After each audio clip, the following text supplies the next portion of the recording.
If you are currently collecting Social Security benefits, then you probably already know that those benefits don't go far enough. That we are seeing inflation surpass our cost of living adjustments.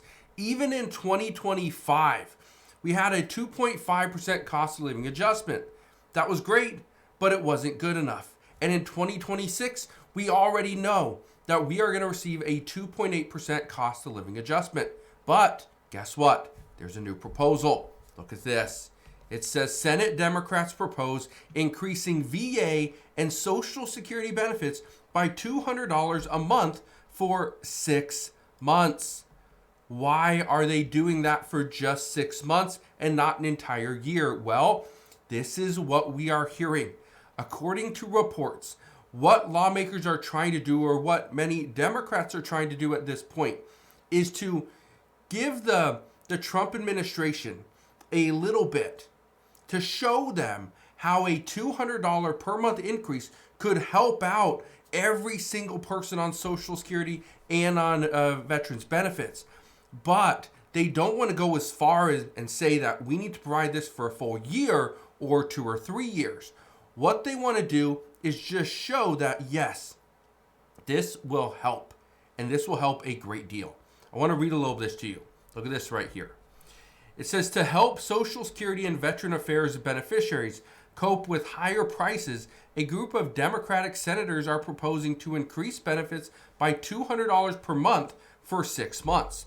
The bill, called the Social Security Emergency Inflation Relief Act, is backed by Democratic senators including Mark Kelly of Arizona, Alex Padilla of California, Tammy Duckworth of Illinois, Angela also Brooks and Chris Van Hollen of Maryland, Elizabeth Warren of Massachusetts, Tina Smith of Minnesota, Kirsten Gillibrand and Chuck Schumer of New York, and Ron Wyden of Oregon, and Peter Welch of Vermont. It says right here, the leaders plan to introduce the proposal on Thursday morning, according to a Warren spokesperson. Again, this was last week, all right? But this is what they're calling for. The extra $200 per month emergency increase would boost benefit payments through July 2026, meaning it wouldn't go into effect until January 2026. That's big. They're not saying we need to pass this today. They're saying let's discuss it and let's get this ready to put into place on January 1st. I want to read a little bit more of this to you. It says right here, the proposal follows the Social Security Administration's Friday announcement of a 2.8% cost of living adjustment for 2026. That 2.8% cost of living adjustment for 2026 is going to amount to about $56, and that's it. So that right there is a huge concern. But what's even more concerning is that we are not at our 2% inflation goal. Inflation is 3%. We are a full percentage point away from reaching what the Federal Reserve says is our target of just 2%. The problem, though, we already have the cost of living adjustment for Social Security is locked in. It's 2.8%. That's a problem because we are expecting inflation and some additional inflationary pressures to end 2025. Tariffs, these are something that we have to just deal with. They're going to be around. We need to deal with it. But here's the other problem. The American people are pretty much being forced to do things outside of our normal daily activities, our daily lives. For instance, the federal government is still shut down to this day. Making this video, it is November 2nd. The problem with the federal government still being shut down is that, for one, SNAP benefits may see a delay. Well, for sure, it will be delayed. But on top of the delays, we may see SNAP beneficiaries only receive a partial payment for their monthly or November benefits.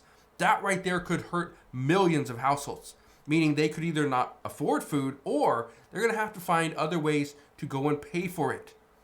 But according to experts, they are now saying food prices are likely going to go up as a result of SNAP benefits not sending out the November funds. Again, we'll see what happens there.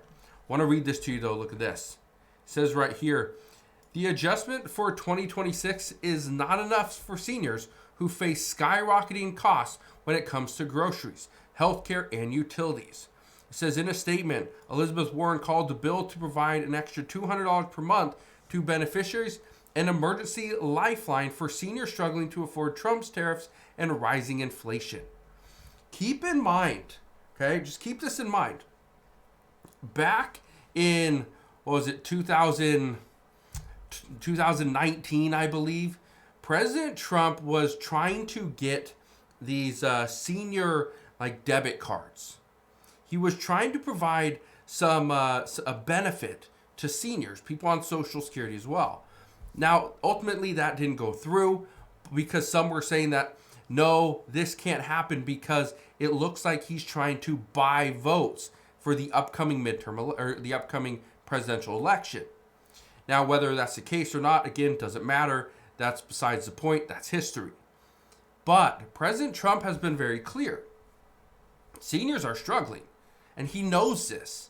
Seniors are paying the same prices for food as everyone else, yet for many seniors, they're not working. They're on a very fixed and tight income through Social Security, and that's it. So the fact of the matter is this. There are a group of Senate Democrats that are proposing to increase the VA and Social Security benefits by $200 a month for 6 months. This is being seen as a test.